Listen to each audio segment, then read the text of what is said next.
All right, you guys, we're here in California at Moorpark College at America's Teaching Zoo, where anybody can learn how to become a zookeeper. Well, not just anybody, you have to have the dedication, the time, and the commitment. So we're gonna go inside and meet some friends to learn about their time with the animals. Let's go. Hey, how's it going? Hey Jordan, good to see you. Awesome, so this is Mara. She's a friend of mine who actually I contacted to help me get this going. I don't know. That's right, didn't take much. So you're gonna show me around today? I sure am. Welcome to Moorpark. We're ready to blow your mind with this amazing place. Awesome, you got some students here as well. Say your names. My name's Simmer. Simmer. Nicole. Nicole. Sarah. Sarah. Nice to meet you guys. Nice to meet you. Let's go. All right, let's go.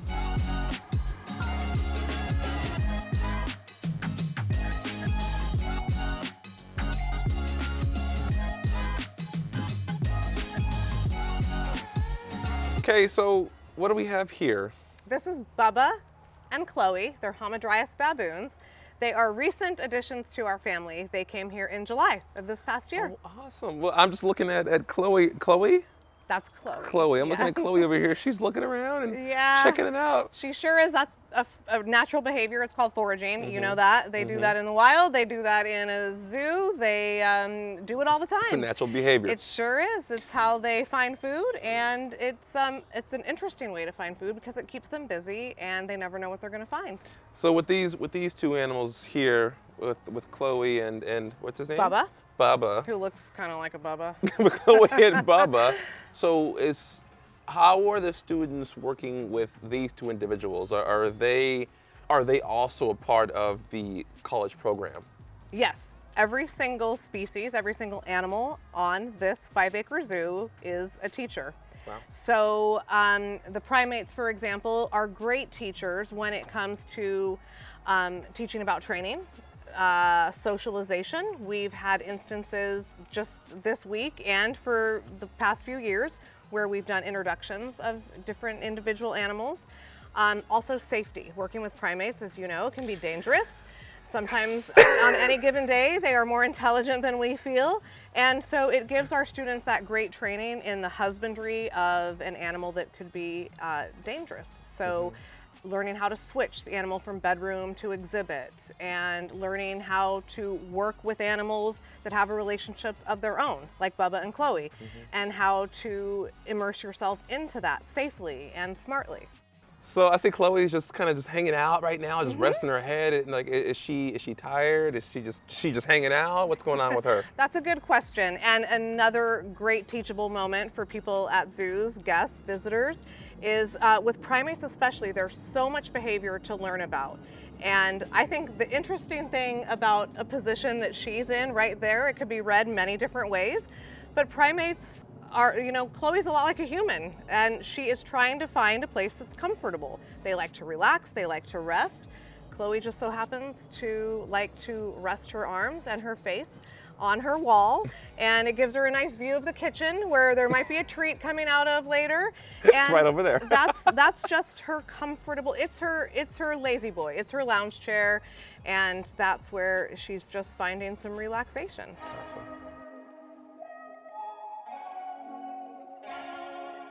So we just walked into a little theater here. So what is this area? Yeah, this area is one of our secondary training theaters, and it's also a secondary spot for our educational programs. So students will use this area to train the animals for our shows. Oh, so wow. It's an extra training space to teach our ambassadors. I'm looking at the backdrop over here. This is really cool. All these, you got the Yes, little animal. the silhouette backdrop. That's super cool. So every year we have the artistic students who are up to the challenge. Wouldn't be me.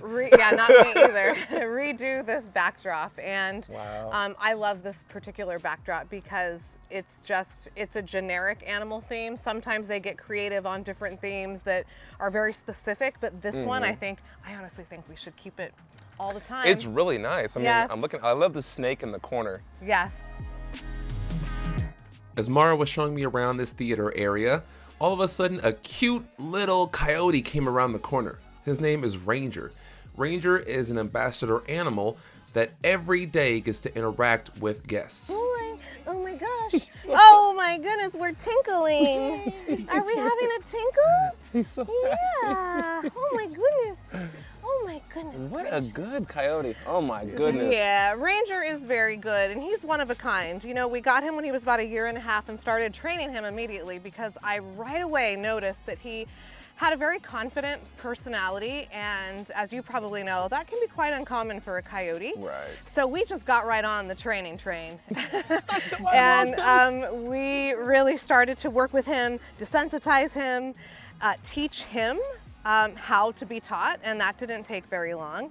And you know, coyotes are known as being solitary animals, but to me, he has that like pack mentality, more like a wolf, and he loves, you know, his people and loves being social.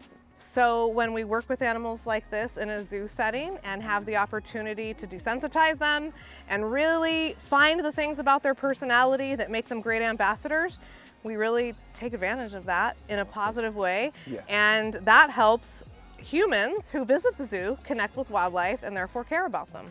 And a lot of times people will say, they'll look at pictures or videos of keepers or trainers with their animals and say things like, well, you're only doing that for yourself. You're only doing that for your benefit.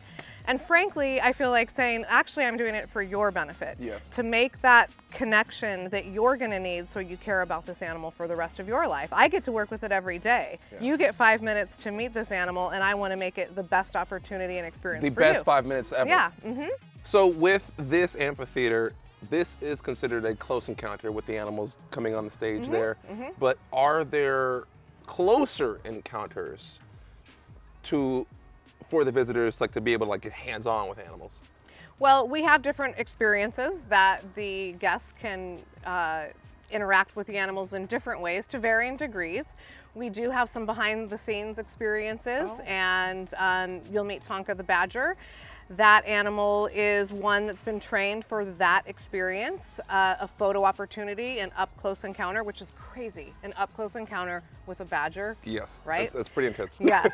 So we have other animals throughout the zoo that are like some of our highlight ambassadors. And so we do have like a behind-the-scenes tour, trainer for a day. But even when you come to our summer camp, the kids that come to our summer camp, they get to do zookeeping for the day. Wow. Learn about animal training. So I think that's what makes America's Teaching Zoo so special and so different, is from the minute you walk in the gate, you're gonna meet the people working here, the students getting trained here are all ready to share. Wow. And talk to you and answer questions. I love it. And the best feedback we get is from our guests saying, this is unlike any other zoo. Everybody wants to talk to us. We ask questions and everybody has time to answer them. And you know how it I is know all when about you're that. working hard as a zookeeper, sometimes you can't engage the public and Right. interact. But these students are here and it's a part of their training. And so we make that happen. I would have loved it here. Like I wish. I think you would have. I would have. It's okay. It's okay. I've moved past my. Well, I'm always learning. I will say that I'm always learning. Am I too old to be a student here? Never. Well, I'm gonna apply here soon. Okay. All right, let's go.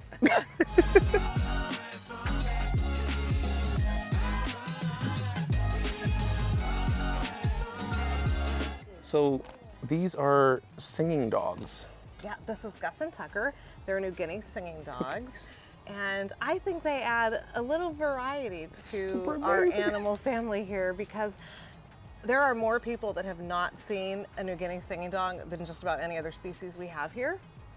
So off camera, I asked a lot of your students if they had ever seen a singing dog before here, and they all said no. And me, I've only seen one because of a Wild Wednesday feature that I did like 3 years ago. And I still haven't seen one. And today, that's why I was like, we walked by, I was like, wait a minute. What There are you go. those? There you go. That's super cool. So can you tell me a little bit about them? Well, them individually, they are actually rescued. And they have lived here 9 years. And we had the pleasure of raising them. I actually drove to Arizona to rescue both of them. Wow. And I was able to pick them out of a group of about 25. And there was something about these two that I could just tell were going to be great. their personalities can be quite timid. So at a lot of the other zoos and animal parks, they don't make the greatest ambassador animals. Right. But I think we really saw something in the two of them. They were just about 8 weeks old when we picked them out, and I'm really glad that we did. They're adorable. Amazing, yeah. No, I love them. I mean, they look just like a little small dog, like Yes. a very small, Yeah.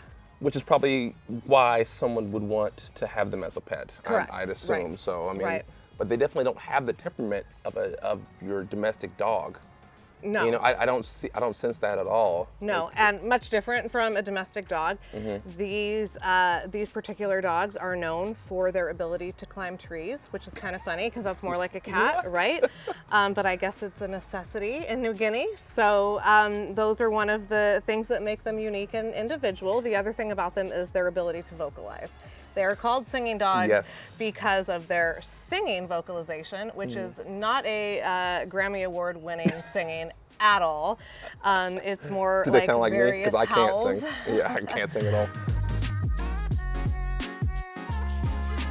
All right, Mara, thank you for letting me hang out with you guys today and showing me around. And I get to break off from you guys and see some of the animals and meet some of the cool people here. And this is a very awesome place. Thank you. You bet. If people at home want more information about the EATM program, what should they do? Where can they go? Well, I suggest people reach out to us. We can be found on YouTube. Great videos about what it's like to be a student, about our animals. You can go to our website, moorparkcollege.edu. You can email any one of us staff members and ask us questions about applications, admittance, what the requirements are. And we are here for students, and we are here for people all around the country who dream of working with animals. Before we sign off, I wanted to give a huge thank you to Sarah here, student who kindly held my water bottle because I almost died earlier. And yeah, she came in handy. Thank you for your help. You're welcome, Jordan. Thank you for coming. Awesome. Thank you for inviting me. All right, you guys, I got to go. Take care. Goodbye. See you Thank soon. you, Jordan. Bye-bye.